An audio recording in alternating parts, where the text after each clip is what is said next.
Proportional কেন হবে এটা একটু। হ্যাঁ, বন্ড লেন্থটা ইনভার্সলি প্রপোর্শনাল কেন? ধরো, তোমাকে সিম্পল একটা এক্সাম্পল দিই, অন্য একটা এক্সাম্পল। তার সাথে এমোর কোনো রিলেশন থাক আর না থাক, এটা সব জায়গায় সত্যি। ধরো কাউকে বলা হলো কার্বন কার্বন সিঙ্গেল বন্ড আছে, কার্বন কার্বন ডাবল বন্ড আছে, আর কার্বন কার্বন ট্রিপল বন্ড আছে। বলো তো কোন বন্ডটা সবচেয়ে লম্বা হবে আর কোন বন্ড সবচেয়ে ছোট হবে?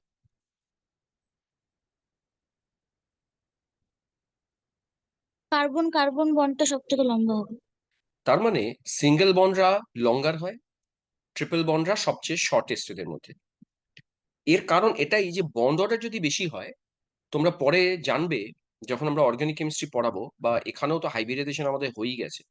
এই কার্বন আর এই কার্বন এসপি না, তো এরা তো এসপি হাইব্রিডাইজেশনে আছে।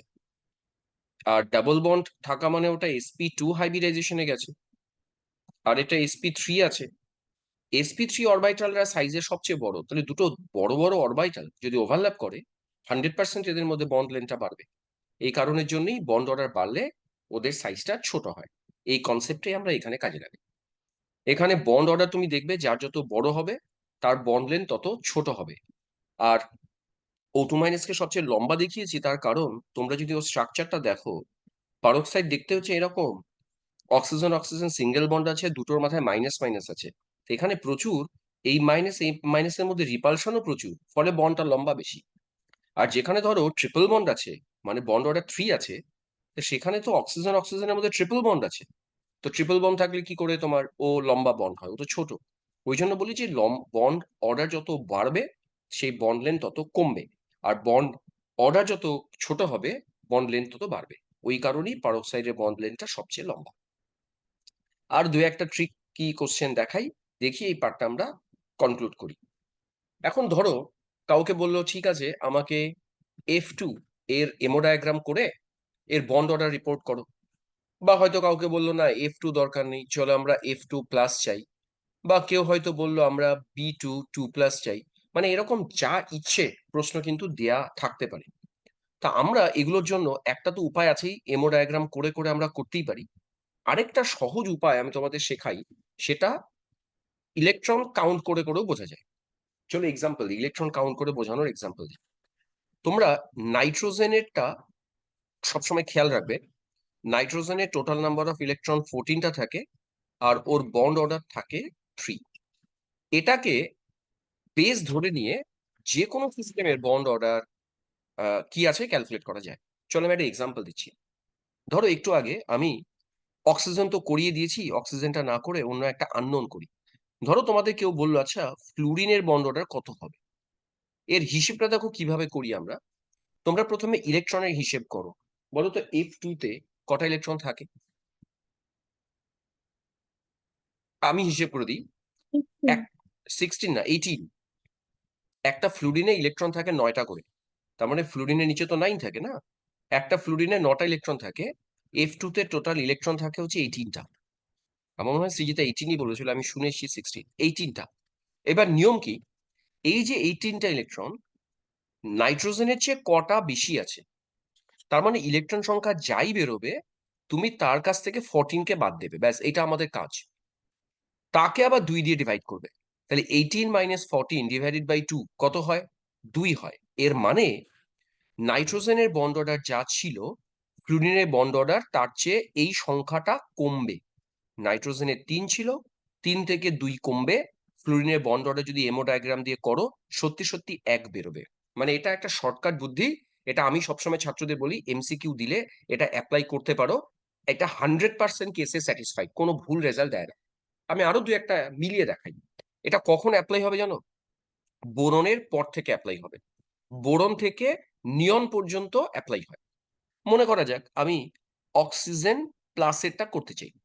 দেখো অক্সিজেন প্লাস অলরেডি করা শেষ। এই টেকনিকে কত সহজে করা যায় দেখাই।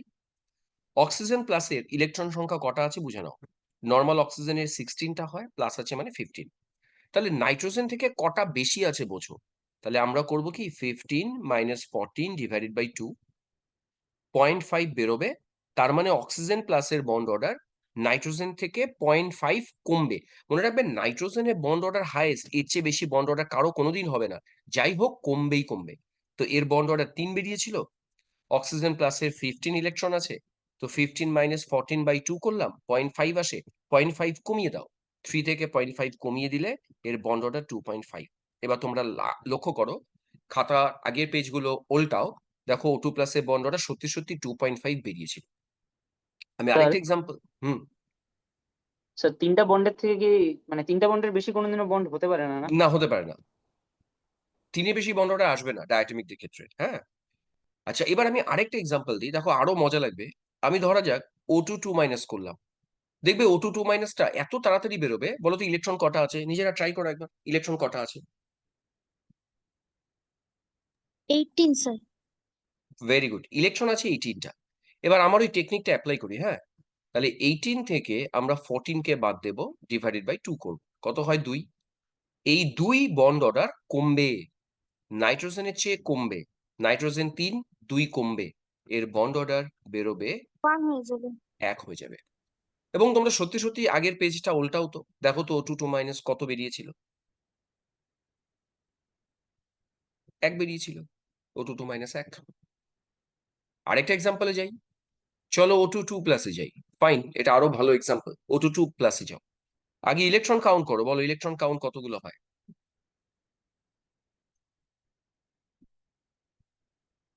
14 আসছে। 14 3 এসছে। আসবে তার মানে না? 14 যদি চলে আসে তাহলে তো নাইট্রোজেনের সমান, তাহলে তো আর 3 চিন্তাই হবে। নেই, বন্ড অর্ডার 3 হবে। বলো তো টেকনিকটা কেমন?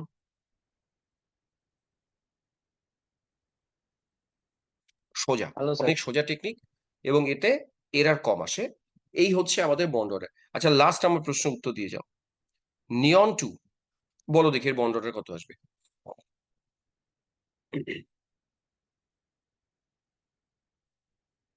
আমি তোমাদের উত্তরের জন্য ওয়েট করছি, হ্যাঁ। 1 স্যার, 1। পাক্কা? স্যার 0 আসে। হ্যাঁ স্যার। হ্যাঁ ওই যে স্যার 0 ওইদিকে, আসছে। ওইদিকে দুজন আবার উত্তর 0 দিয়েছে যে। আচ্ছা, নিয়নের ইলেকট্রন কাউন্ট করি, একটা নিয়নে 10টা ইলেকট্রন থাকে, তাহলে দুটো নিয়ন মানে 10 প্লাস 10 মানে 20টা ইলেকট্রন আছে। তাহলে হিসেব করো, 20 minus 14 divided by 2, 3 bond sir order আদৌ বন্ড কমবে। ফর্ম হয় কি? না হয় না তো, ওটাই তো বলছি, হ্যাঁ নিয়নের ওটাই বন্ড ভাবলাম অর্ডার স্যার, তাহলে 3 কমবে, নাইট্রোজেনের 3 ছিল, 3 থেকে 3 কমিয়ে দিলে এর বন্ড অর্ডার কত আসার কথা? এর বন্ড অর্ডার 0 আসার কথা। বন্ড অর্ডার 0 এর মানে নিয়ন আর নিয়নের মাঝখানে 0 খানা বন্ড, তাই এটা ডায়াটমিক স্টেটে যাই না, এটা মোনোঅ্যাটমিক। এবং আমরা জানি ও ইনার্ট গ্যাস, ইনার্ট গ্যাসটা কখনো মলিকিউল ফর্ম করে না, রেয়ার দু তাহলে একটা Ni2 এক্সেপশন টা কি ছাড়া। এক্সিস্টই করে না? না, এটা ডাজ নট এক্সিস্ট, এটাই পরীক্ষায় প্রশ্ন দেবে, ওয়াই Ni2 ডাজ নট আচ্ছা। এক্সিস্ট। তুমি তখন বলবে এর এমো ডায়াগ্রাম করবে, করে বলবে যে এমো ডায়াগ্রাম করে দেখা যায় বন্ড অর্ডার তো 0 আসে, 0 বন্ড অর্ডার মানে এদের মাঝখানে কোনো বন্ড এক্সিস্ট করে না, তাহলে Ni2 ডাজ নট এক্সিস্ট। এই মোটামুটি আমাদের এমো ডায়াগ্রাম আমরা কমপ্লিট করলাম। আমাদের পয়েন্ট ফাইভ তারপরে 2.5 ওগুলো থাকে কিভাবে মানে? ওখানে মানে কি সিঙ্গেল ইলেকট্রন বন্ড হয়। মনে করা যাক আমি যদি অক্সিজেন আর অক্সিজেনের মাঝখানে দুটো বন্ড ধরি, তাহলে বন্ড অর্ডার 2।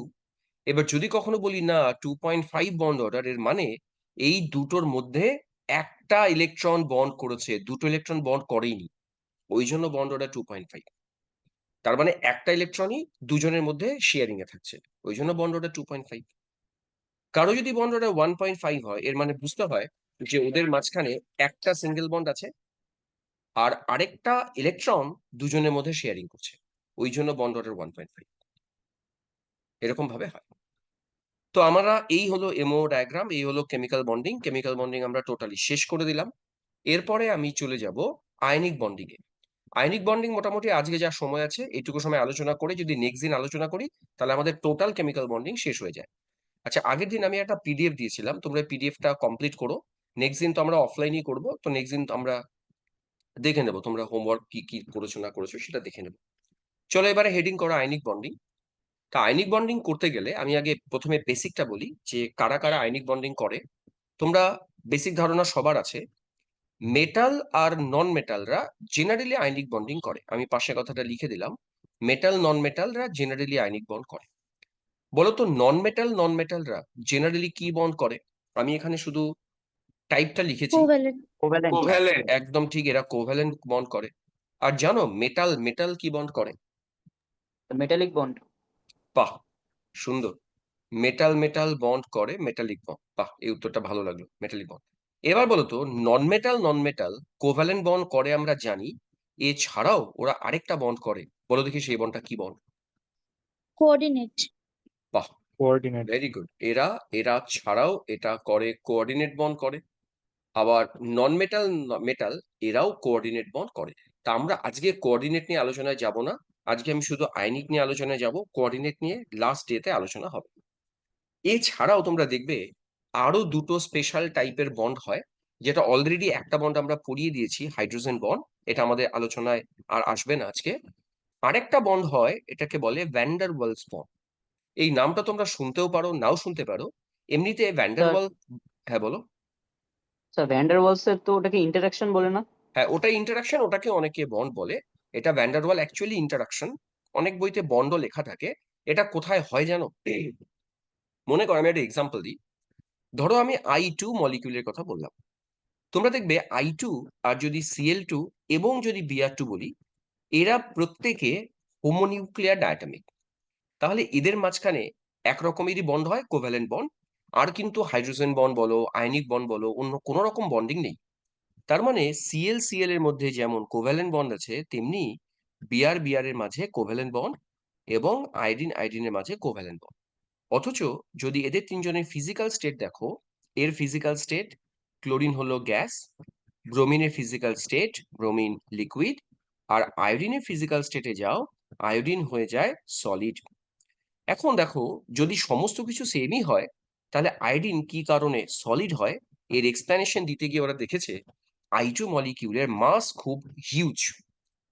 একটা ক্লোরিন মলিকিউলের মাস মাত্র 2.17 মানে 71 আশেপাশে।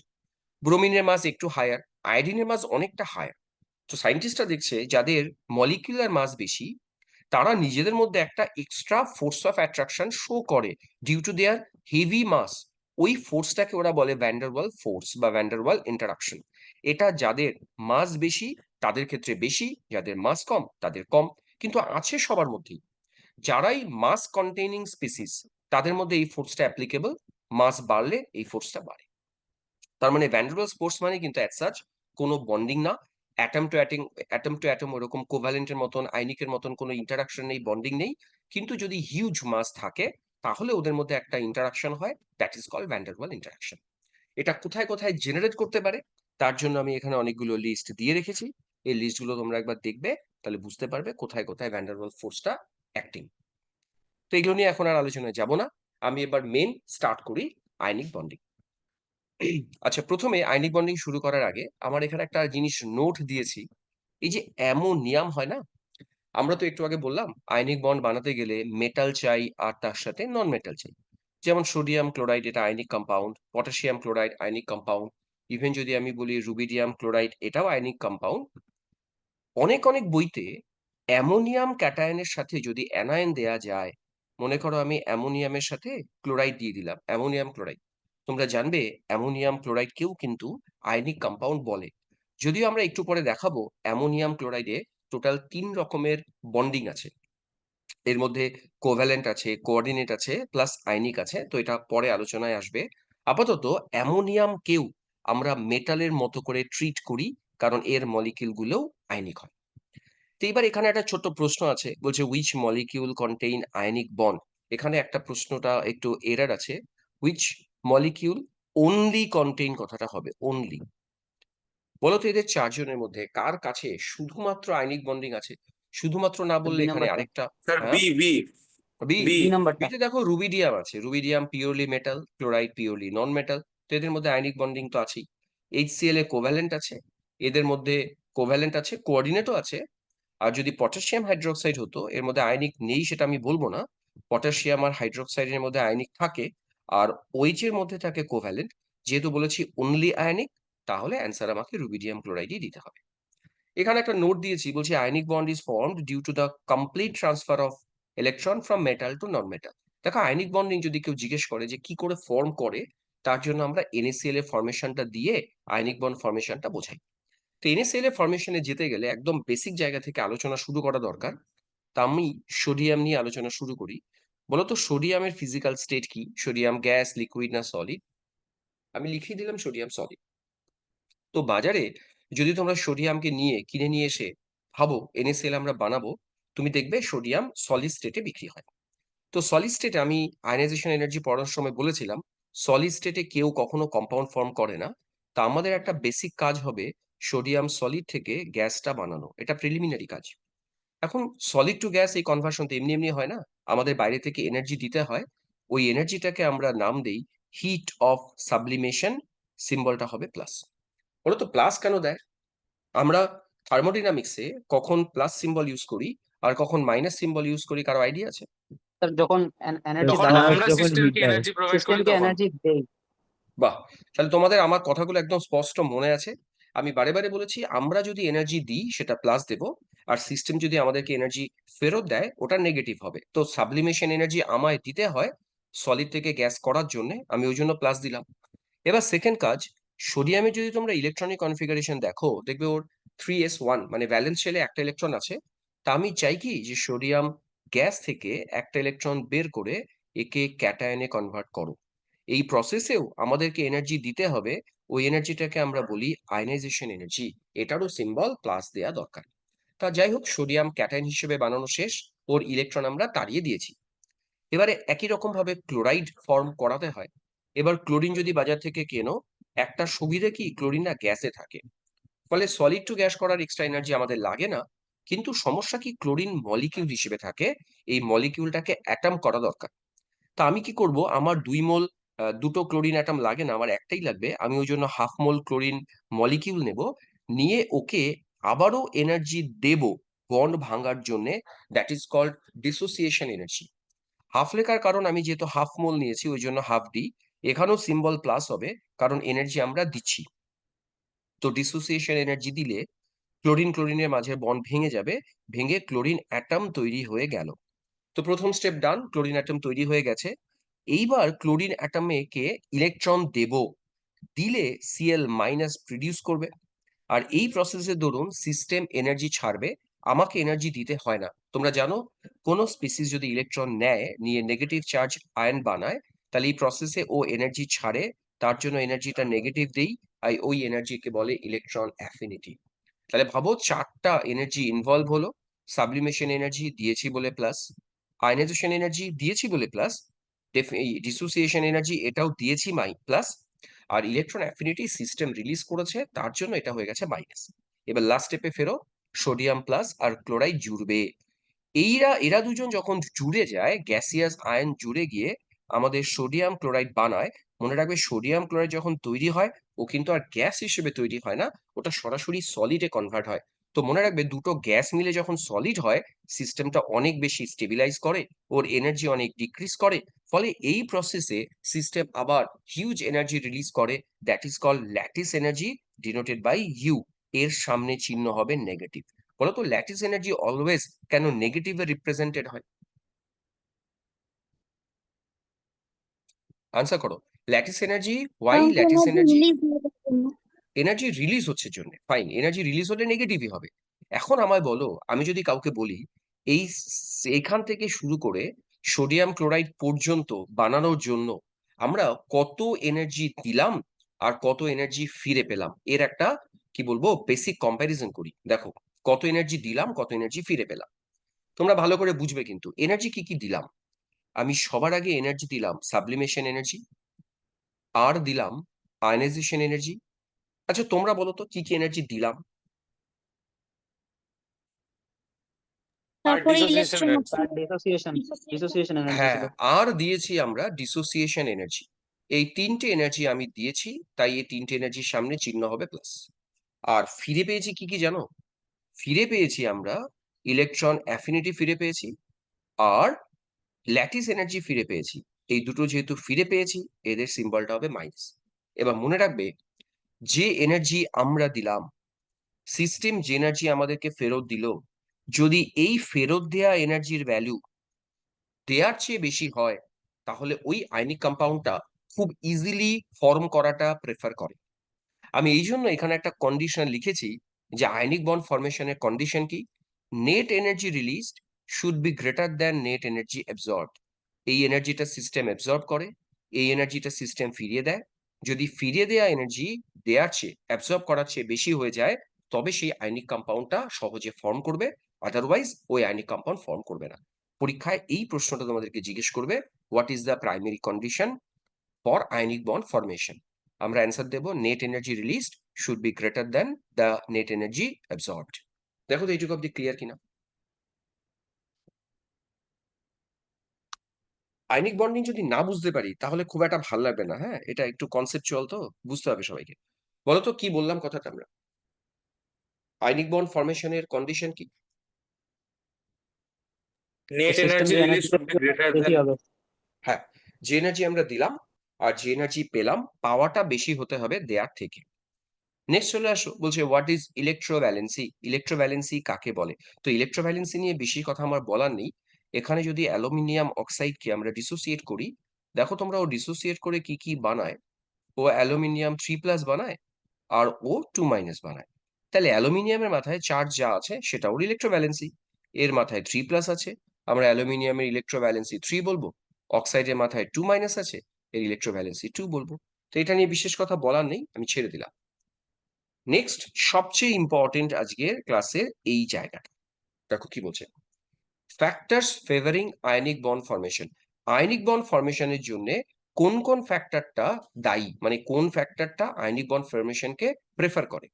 তা আমি আয়নিক বন্ড ফরমেশন বারে বারে লিখতে গেলে আমার কষ্ট হয় বলে আমি এটাকে আইবিএফ এবিলিটি বলছি। তো তোমরা কিন্তু আইবিএফ মানে ভয় পাবে না, আইবিএফ অন্য কিছুই না, আয়নিক বন্ড ফরমেশন এবিলিটিকে আমি আইবিএফ এবিলিটি বলছি। দেখো কনসেপ্টটা কি, যদি এটা মেটাল হয় তাহলে মেটালের সাইজের ওপরে ওর আইবিএফ এবিলিটি ডিপেন্ড করে। বাকিগুলো পরে দেখলেও চলবে, আগে আমরা একটু সাইজ নিয়ে আলোচনা করে নিই। মনে করো গ্রুপ 1-এ আসো।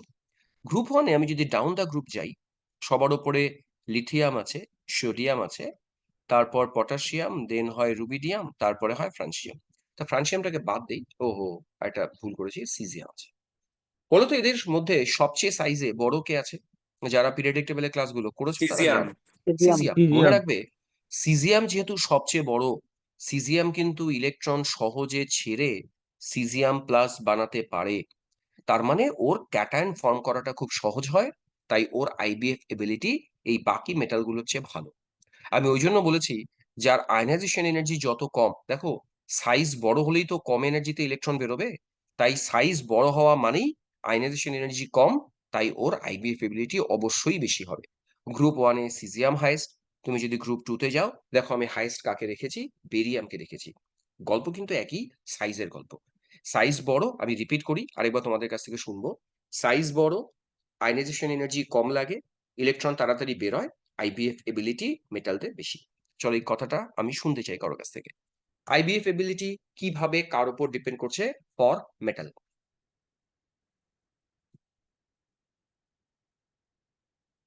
কেউ বলুক।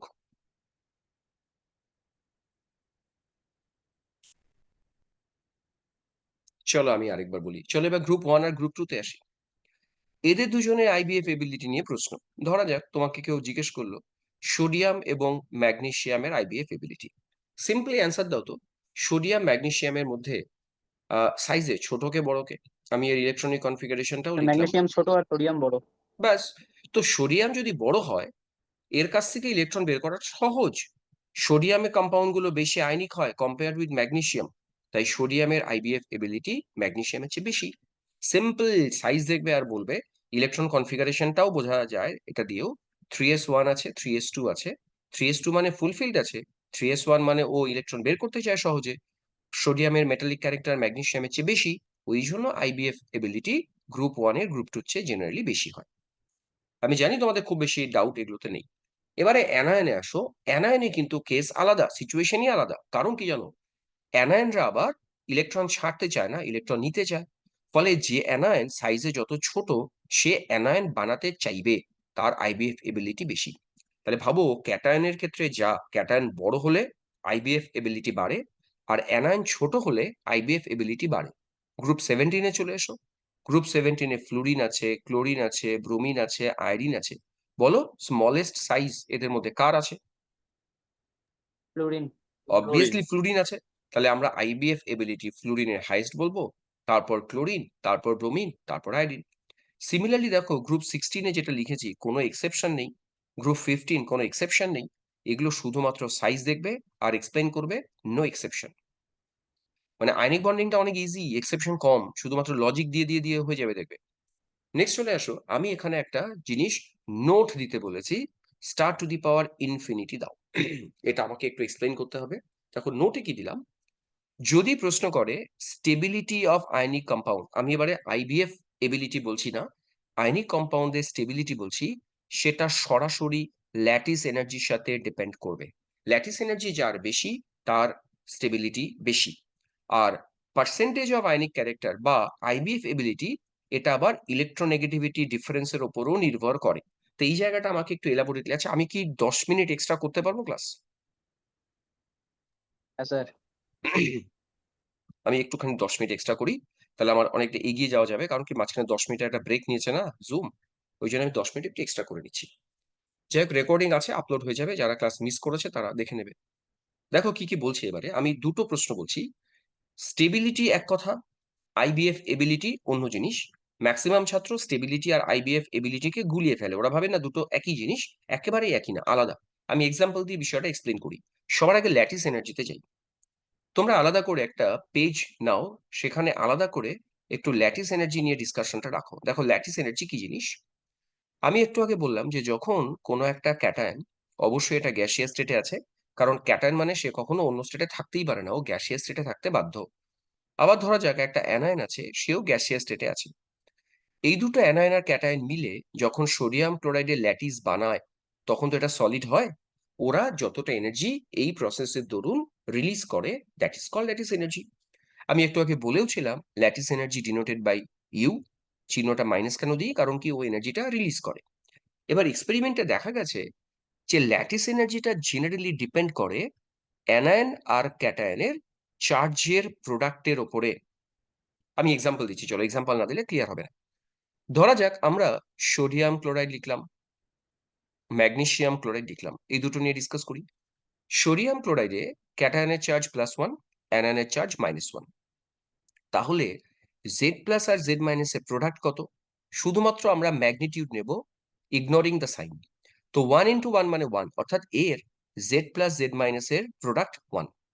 ম্যাগনেসিয়াম অক্সাইডে যাও, ম্যাগনেসিয়াম 2+ আছে, অক্সাইড 2- আছে।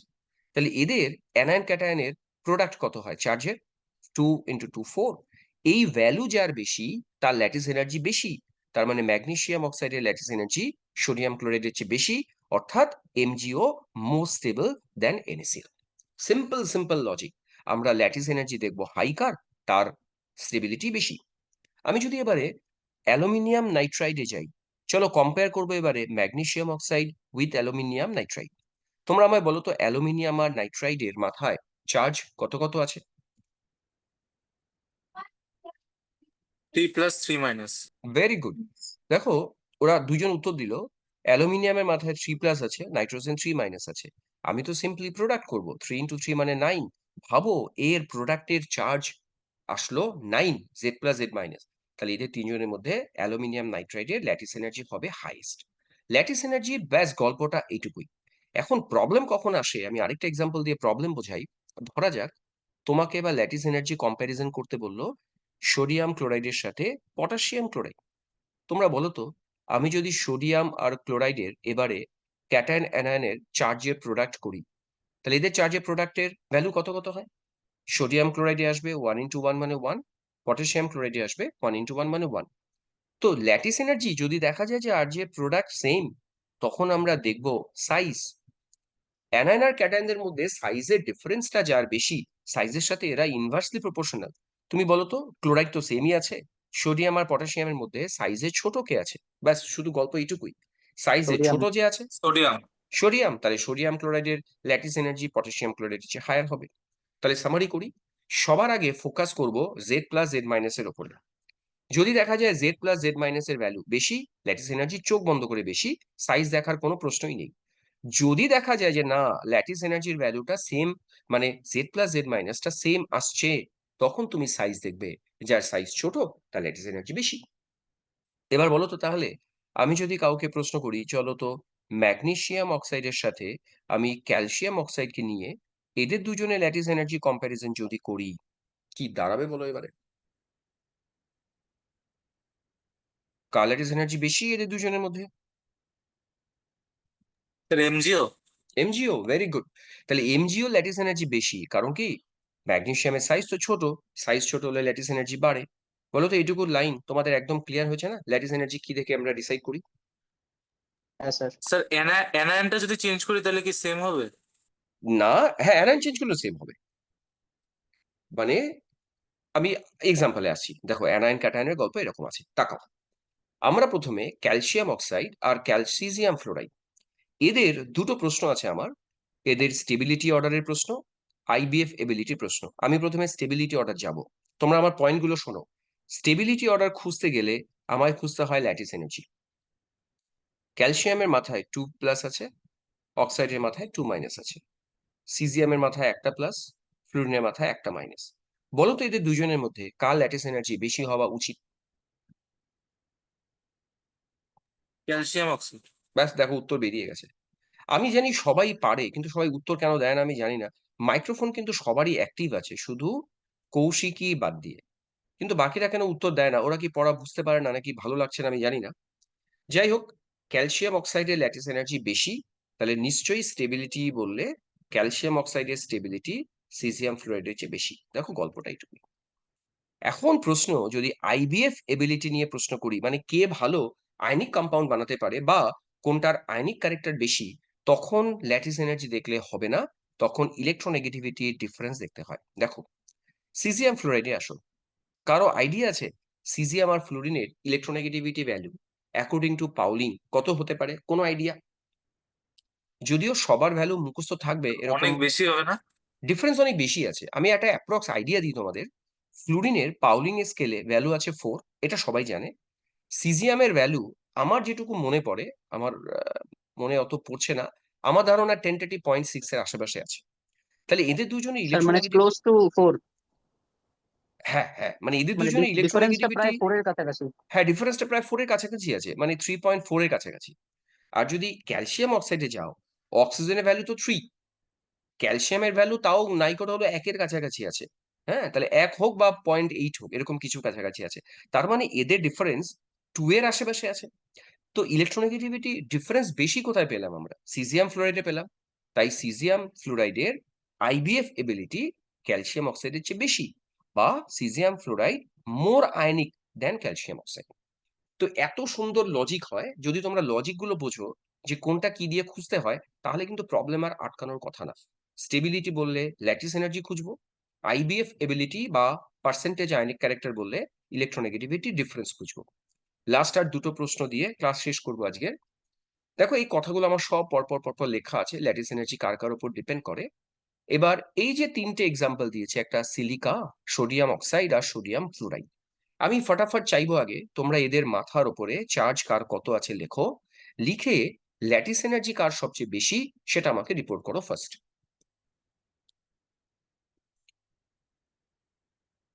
কোনো হেল্প লাগলে বলো।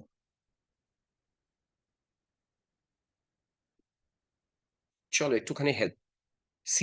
সিলিকনের অক্সিডেশন নাম্বার +4 আছে, অক্সিজেন -2 আছে। Sodium +1 -2, sodium +1 -1। চলো চার্জের প্রোডাক্ট করি। সিলিকনের বেশি হবে। ব্যাস, এর চার্জের প্রোডাক্ট 8 আছে, এর চার্জের প্রোডাক্ট অনলি 2, এর চার্জের প্রোডাক্ট অনলি 1। তাহলে আমি ল্যাটিস এনার্জি অর্ডার, এটাই স্টেবিলিটি অর্ডার, আমরা অর্ডারটা করে দিচ্ছি। সিলিকা হবে হাইয়েস্ট, তারপরে হবে সোডিয়াম অক্সাইড, তারপরে যাবে সোডিয়াম ফ্লোরাইড। এবারে আইবিএফ এ আসো। আইবিএফ মানে ইলেকট্রোনেগেটিভিটি ডিফারেন্স। আমি জানি ভ্যালুগুলো না জানলেও তোমরা অ্যাটলিস্ট বুঝতে পেরেছো কার কাছে ইলেকট্রোনেগেটিভিটি ডিফারেন্সটা বেশি আছে। চলো আমাকে এটার আইবিএফ অর্ডারটা কেউ একজন মাইক্রোফোন অন করে বলো শুনি। স্যার NaF, তারপরে Na2O, তারপরে SiO2। একদম ভেরি গুড। এনএএফ সবার আগে যাবে, তারপরে Na2O যাবে, তারপরে আমাদের সিলিকা যাবে। আচ্ছা এবার বলো তো তোমরা, যেটুকু কনসেপ্ট তোমাদেরকে দিলাম, তোমাদের একদম ক্লিয়ার হয়ে গেছে না? আইবিএফ কি, ল্যাটিস এনার্জি কি, ল্যাটিস এনার্জি কার বেশি কার কম? আচ্ছা, স্যার আর একটা দুটো এই পেজটা দিয়ে ক্লাস শেষ করে দিই, হ্যাঁ আর 1 মিনিট আছে। বলো এদের মধ্যে এই যে চারজন, দেখি কেউ বলুক, এই চারজনের মধ্যে lattice energy order.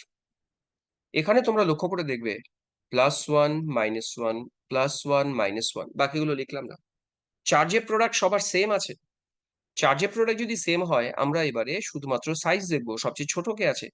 Anion same, cation আলাদা, সো ক্যাটায়নের সাইজ সবচেয়ে ছোট কার আছে।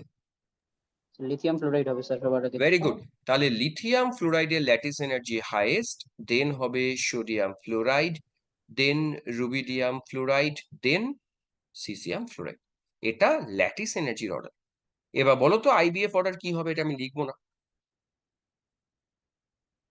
স্যার স্যার উল্টোটা এটা কি হবে। কম্পালসারি যে ল্যাটিস এনার্জি সবসময় ইনভার্সটাই হবে আইভিএফ টা?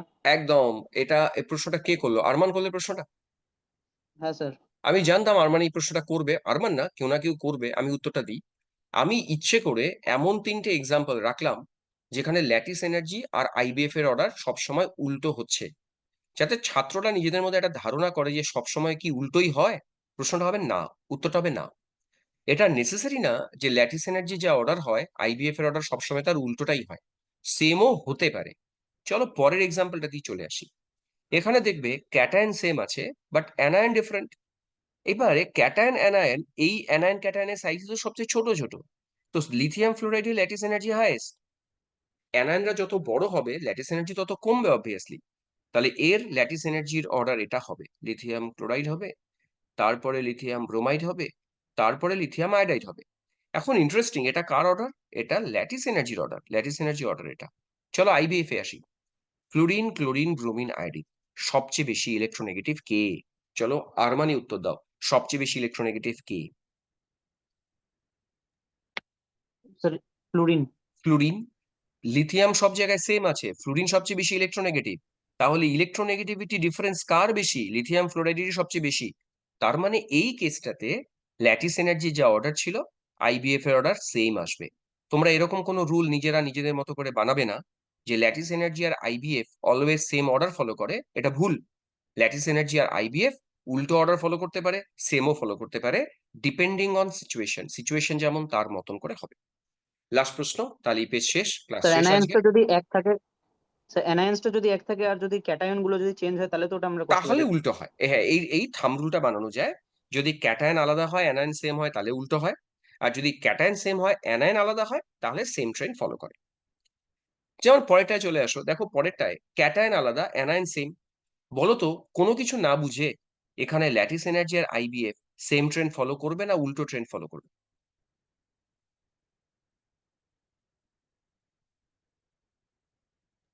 স্যার উল্টো। এখানে উল্টো ট্রেন্ড ফলো করবে।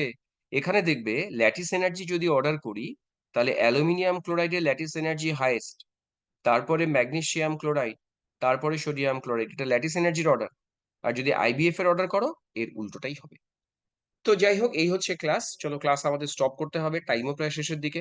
তোমরা চলো ফিডব্যাক দাও, less than 1 minute বাকি আছে। ফটাফট ফিডব্যাক দাও, কতটা বুঝেছো ক্লাস?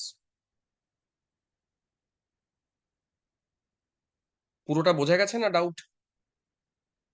তো বোঝা গেছে। বোঝা গেছে। ঠিক আছে, ক্লাস আমি স্টপ করলাম। তাহলে তোমরা এর পিডিএফ পাঠাবো একটা, এমওরও পিডিএফ যাবে একটা, ওইগুলো কাজগুলো করে ফেলো। নেক্সট দিন তাহলে দেখা হবে।